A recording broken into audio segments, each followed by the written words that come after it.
Hey everybody, Lauren Eibach here, and today I'm going to be talking to you about the 3 brushes in my Essential Brush Pack.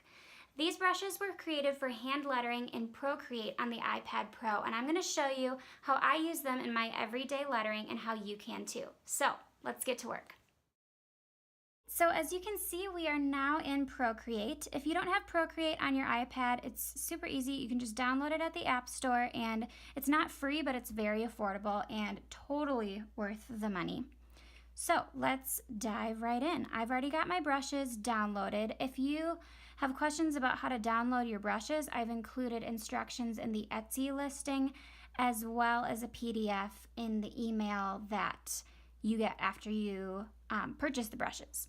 So you can see I've got the round brush pen, the flat brush pen, and the clean monoline pen. And I'm going to start with this clean monoline pen. All of the pens are going to start with the streamline all the way down.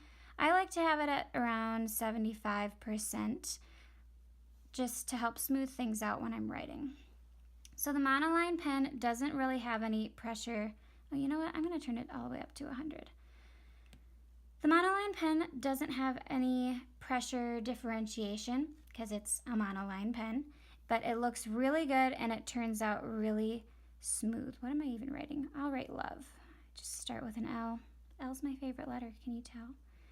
So it's really smooth, and I don't know, I'm not connecting the letters super well, but this is just a tutorial to show how smooth the lines are and the different sizes. You can make it go really thin, even thinner than that.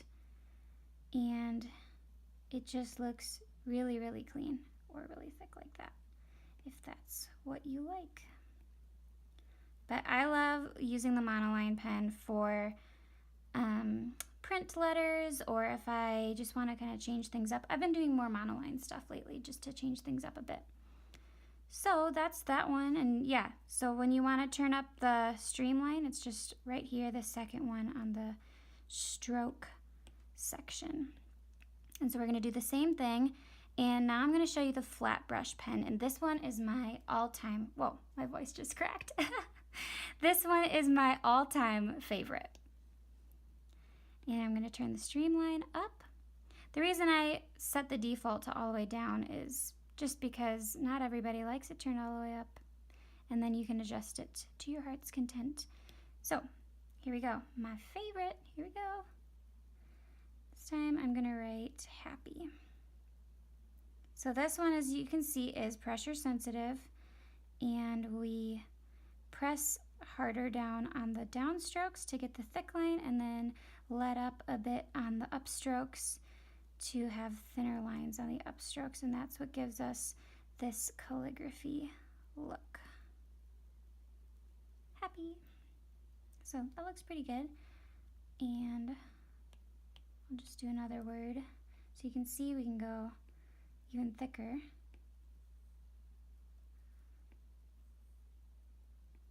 Joy is always an easy go-to word for me. You've probably seen that I've done a joy video. There's something worth mentioning. You can see when I try to go around and you have the streamline all the way up, you can see that it kind of doesn't really turn all the way, and it gets this little like bubble at the end. So a way to avoid that is by slowing down once you get to that spot. That wasn't a good example. And okay, so that was a good example. So now you can see I don't have the bubble. And what I did is I kind of slowed down, and then I let up. Maybe not even let up, but I slowed down and I kind of retraced my steps. So I didn't just end. So because you can kind of see I've got a bubble here, but I don't have it there. I hope you know what I'm talking about.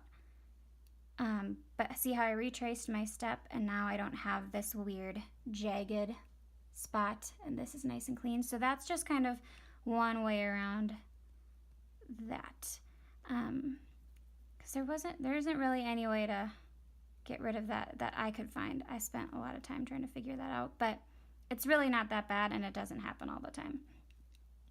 But I love this brush. This brush can also get really small. It can look kind of monoline, but it's not. But since I do a lot of word collage type stuff and long Bible verses, I need to be able to get nice and tiny on here. So that's the flat brush. And now I'm going to show you the last one, which is the round brush. We're going to turn the streamline up. And the round brush is also a pressure sensitive brush. And it looks like this.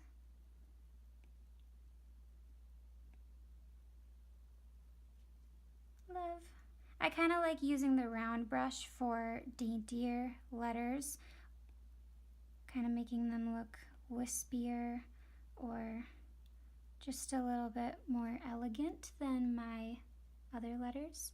So I'll redo that E to make the, oh, that's not, see, that's in my kind of normal lettering.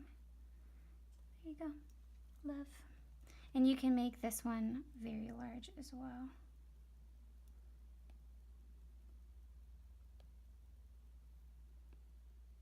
I feel like that kind of looks more like I wrote Cove. You want your lettering to be readable, right? You want it to be artistic, but also readable.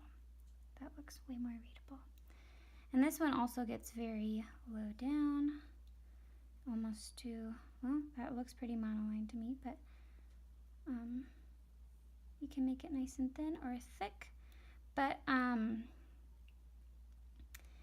the reason I love these brushes so much is because they're very smooth. They aren't super pixelated like a lot of brushes are. And I spent a lot of time trying to figure out how to make that happen. When I was creating brushes, I wanted to make sure that they were good enough for me to want to use in my everyday lettering. And I really do. Ever since making them, I've been using them in my everyday lettering as I'm writing every day.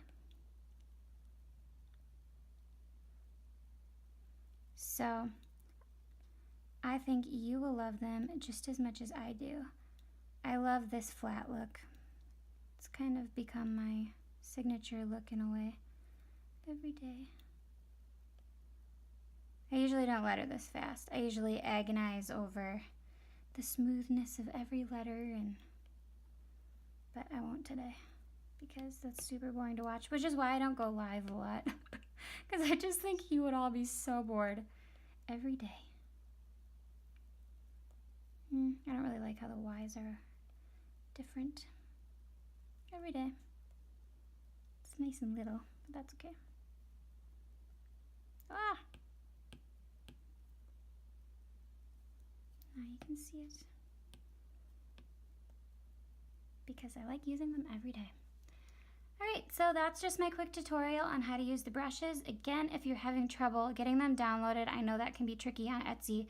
So I included instructions on the Etsy listing directly below where all the information on the brushes are before you buy, and also in the email you get after you buy them. And so hopefully there isn't any confusion in that area.